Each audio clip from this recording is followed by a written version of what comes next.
Not too long ago, I came to the conclusion I probably needed to shut my yap a whole bunch of the time. And part of the reason for that is I began to realize that people looked at me maybe a little bit as a know-it-all. And the truth of the matter is, that's not really they weren't really seeing what they thought they were seeing. The reality is, when I talk, what I tend to talk about is things that I know about. And if I don't know about something, I'm probably not going to talk about it very much. But nonetheless, the point is, it makes me come across as a know-it-all, because when I talk about things, it means that they're going to see me talking about things and going, boy, he sure acts like he knows it all. And so I kind of got to the point where on a lot of things I would just shut my mouth, realizing they really weren't that important anyway. But today I wanted to talk about the idea of your bailiwick on the Daily Summation from Kurt's Religion and Politics. I'm your host, I'm Kurt, and today is Tuesday, the 7th of December of 2021. Welcome to everyone who's here on Rumble, on the podcast, and on YouTube. Thank you for coming along today. Remember, Rumble is my preferred platform. It's where I prefer that you watch me. That may change at some point in the future, depending on what happens with Rumble, based on certain things that have been going along, including them doing an initial public offering sort of thing. I'm not sure how that's all going to work out, and whether or not people are going to end up controlling them in ways that I would rather they didn't. But I don't want to get too deep into that today. I really want to get to the subject at hand, which, as I say, is your bailiwick. So let me go ahead and get into my notes very quickly so that you can have a little bit of an understanding of basically what I'm saying. I'm going to be the first to admit it. There are many things I just don't know very much about. An example would be the science surrounding COVID-19. Those of you who have watched my videos on that virus may be surprised to hear that. If you think about it, though, where sometimes I talk about the more obvious scientific matters, where COVID-19 is concerned, most of my discussion is statistical or data-driven. Otherwise, I stick pretty much to logical process. Again, that's not to say I don't discuss science at all, but I try to stay to the really obvious stuff, and even yet I'm willing to be corrected. That's because data is one of my things. It's something that I do and have been doing for some time now. For those things that are not in my realm, unless I'm willing to do a lot of learning, I'm going to be very careful to discuss them. And that even includes data where I don't know a particular region of data very well. The point is, unlike certain Supreme Court justices, you're not going to find me working outside my bailiwick. It seems to me the folks on that supposedly esteemed body would do well to find and call expert witnesses far more than some of them appear to do. Maybe I don't know. Maybe I'm mistaken about that. I don't tend to think that's the case, though. An example, and again, I'm not going to name names, though you may be aware about whom I'm speaking, would be the justice who brought an argument of when aborted or babies in the womb, I said aborted babies, I meant babies in the womb, feel pain into the conversation. And that's not something I agree with. And I'll try to go into why in my notes and then talk about it later too, probably. One would have hoped such a subject would have... excuse me, I put something weird in my notes. I have to figure out what I'm saying here.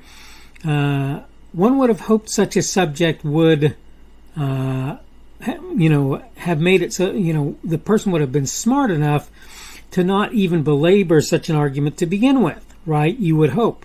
But that's not how things worked out.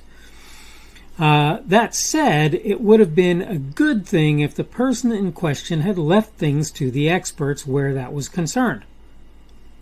People arguing that feeling pain is some sort of sign of life, where I suppose one would have to be sentient so to do, seems even to even this layman to be more than a little foolish.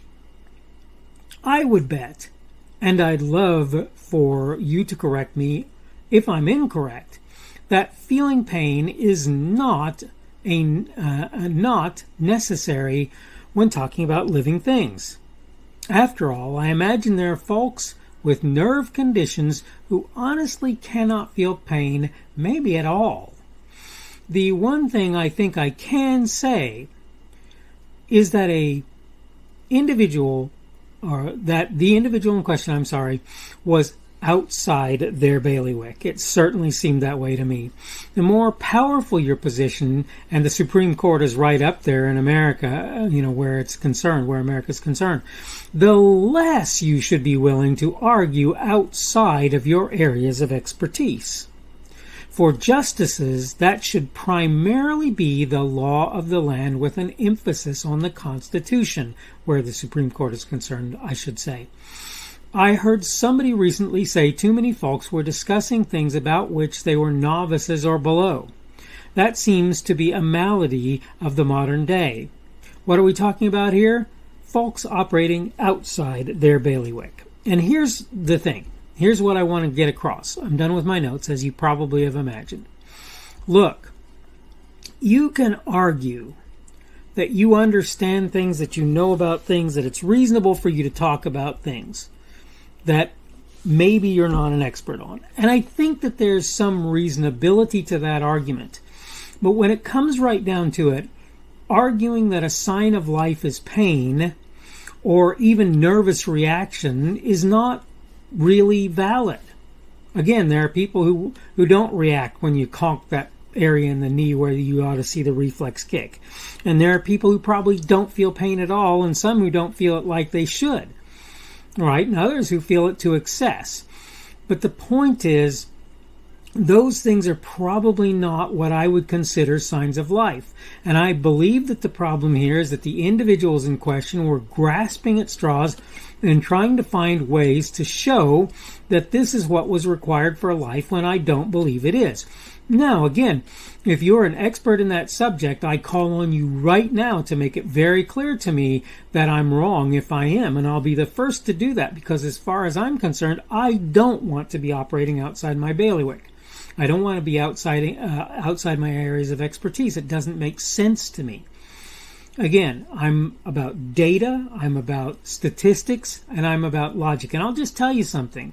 My statistical knowledge is fairly limited by comparison to some folks who really, really understand that subject. That is the subject of statistics. What I know, though, pretty much I know. There are some things that you could do to throw me off, and I think some people have tried to do that over the course of time with various of the arguments that are being made along the way. But what you need to understand is I'm very, very careful to stay within my areas of knowledge and understanding, and that I believe that there are some people right now who are trying very hard to squirm out of things by using stuff that sounds good about which they do not have good information.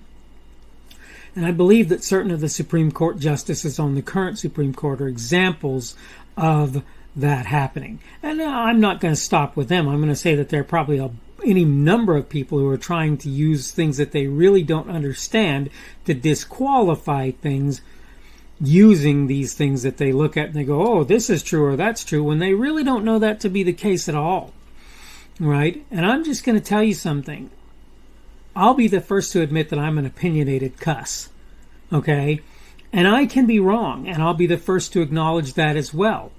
Again, I will tell you that if I'm talking about certain things, you better be prepared to put up a fight, because otherwise we're going to have disagreements. But at the same time, I'm open to hear you. And this is something I talked about recently, was the idea that I don't believe the courts often are. I talked about it maybe yesterday in a thing I called Dead Body, or the day before, I don't remember. But in any case, this is what you need to understand. You need to understand that when you're outside your area of expertise, it should be your place to call people who are in that area of expertise and ask them to set you straight where you're mistaken.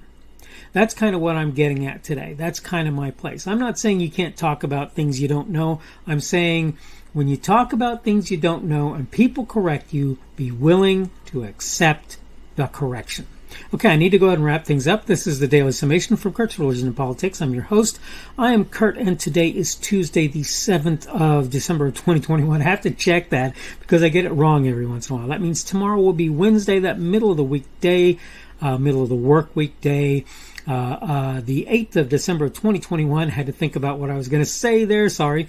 Thank you for everyone who's been here on Rumble, on the podcast, and on YouTube. Yes, welcome as well, obviously. Remember that Rumble is my preferred platform. On Rumble, you can give me a boxing. You can hit the boxing glove or the plus to tell me that I'm doing good. You can hit the minus to tell me that I'm not doing so well. You can watch me, obviously, on YouTube as well, where you can hit the thumbs up to tell me I'm doing a good job, or the thumbs down to tell me that maybe I need to do some more work on what it is that I'm doing. The subject for today has been your bailiwick, and tomorrow we're going to talk about the public you.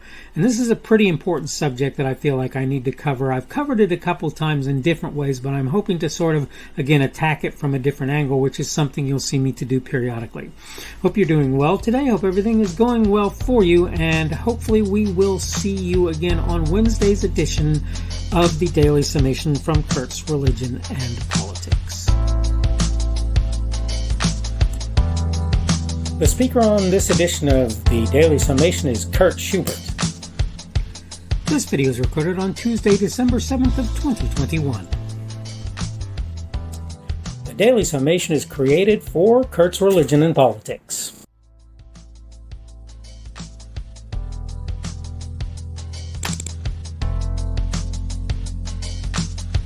Thanks for watching this edition of the Daily Summation from Kurt's Religion and Politics. I hope you found it entertaining or instructional, or maybe both.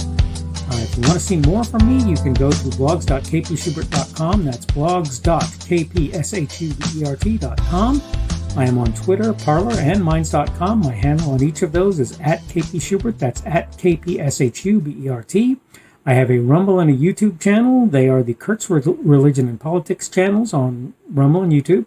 I have a Facebook page. The Facebook page is Kurt's Religion and Politics as well. I am on Patreon. If you want to support me, that's one of the better places you can do that. And you will find me at Kurt's Religion and Politics on Patreon.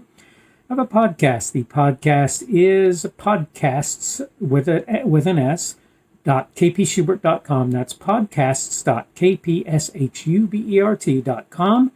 I think you should be able to find me with relative ease on Apple Podcasts, Google Podcasts, and Spotify as well. The best way I find to do that is to look for Kurt's Religion and Politics. You can try to use the Daily Summation. I find that it doesn't work as well as a general rule, but you can always try that. I'm glad to have you aboard today, and hopefully we will see you again tomorrow.